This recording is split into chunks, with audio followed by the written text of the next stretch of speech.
Halo semuanya, kami dari kelompok 7 kelas 8 ingin mempresentasikan mengenai hukum Archimedes. Hukum Archimedes yang akan kami bahas adalah percobaan menentukan massa jenis benda melalui hukum Archimedes. Sebelum kita lanjut lebih jauh, perkenalkan anggota kelompok kami. Dimulai dari saya, Gabriela Kija, nomor 12, Atarik Putra Radityama, nomor 3, Kenny Sebastian Luzar, nomor 19.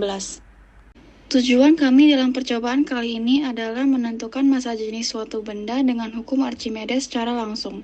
Sebelum kita mengambil data, kita harus tahu terlebih dahulu dasar teorinya. Ketika suatu benda tercelup dalam fluida, maka benda akan mengalami gaya apung yang mengakibatkan berat benda seolah-olah berkurang. Besar gaya apung yang dialami benda sama besar dengan berat fluida yang dipindahkan benda tersebut. Gaya apung. Gaya apung adalah gaya yang bekerja ke atas pada suatu benda yang tenggelam dalam fluida. Gaya ini sebanding dengan berat fluida yang dipindahkan oleh benda tersebut. Dengan kata lain, semakin besar volume benda yang tenggelam dan semakin tinggi densitas fluida, maka gaya apung yang dialami akan semakin besar. Dengan membandingkan berat benda saat ditimbang di udara dengan gaya yang sudah dicelupkan, maka dihasilkanlah persamaan berikut.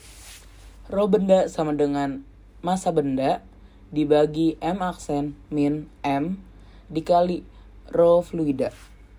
Rho B adalah massa jenis benda, rho F adalah massa jenis fluida, MB adalah massa benda di udara, M aksen adalah massa tabung dan air saat benda tercelup di dalam air, dan M adalah massa tabung dan air saat benda belum tercelup. Lalu untuk alat dan bahan yang kita butuhkan adalah pertama neraca Ohaus, kedua air, ketiga wadah untuk air, 4 tali, 5 batu, dan keenam statif. Langkah-langkah: 1. Rakit alat atau statif. 2. Kemudian timbanglah massa benda batu dengan neraca Ohaus, maka didapatkanlah data MB. 3. Timbanglah tabung yang berisi air dengan neraca Ohaus, maka didapatkanlah data M. 4. Celupkan batu yang sudah diikat tali digantung di statif ke dalam tabung berisi air, lalu timbanglah, maka didapatkannya data M aksen. Ulangi terus untuk mendapatkan data percobaan setelan. Jadi inilah hasil data yang telah kami kumpulkan. Di sini kami mendapat massa benda di udara, massa air yang dicelupkan batu, dan kami menghitung massa jenis bendanya. Kami juga menghitung delta massa jenis benda tersebut. Kami mendapatkan rho B sama dengan 2,95 dan delta rho B sama dengan 0,2124. Data analisa hasil pengamatan. Di sini kami mendapatkan ketidakpastian pada objek 1, 2, 3, 4, dan 5. Dan juga kami mendapatkan analisa data dari keseluruhan objek yang telah kami ukur.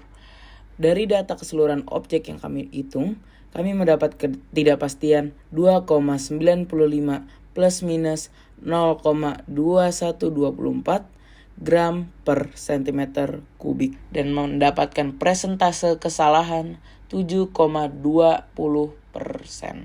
Presentase kesalahan ini kami dapat dari rumus delta X per rata-rata dikali 100%. Jika benda tercelup ke fluida, maka akan mengalami gaya apung. Gaya apung adalah gaya yang bekerja ke atas pada suatu benda yang tenggelam dalam fluida. Gaya ini sebanding dengan berat fluida yang dipindahkan oleh benda tersebut. Dengan kata lain, semakin besar volume benda yang tenggelam dan semakin tinggi densitas fluida, maka gaya apung yang dialami oleh benda akan semakin besar. Sesuai percobaan yang dilakukan oleh Archimedes, kesimpulan penting mengenai gaya apung dan massa jenis adalah sebagai berikut. 1. Gaya apung. Benda yang tenggelam ke dalam fluida akan mengalami gaya apung ke atas sebanding dengan berat fluida yang dipindahkan. 2. Massa jenis. Percobaan ini memungkinkan penentuan massa jenis benda dengan membandingkan berat benda di udara dengan pertambahan berat fluida saat dicelupkan ke dalam fluida. Faktor kesalahan yang kita dapat: 1. Ketidaktepatan mengukur objek. 2. Kesalahan menghitung. 3. Ketidaksempurnaan memandang pengukuran harus sejajar. 4. Ketelitian saat melakukan percobaan. Terima kasih teman-teman sudah mendengarkan penjelasan dari kami mengenai hukum Archimedes. Sampai jumpa di percobaan kami berikutnya.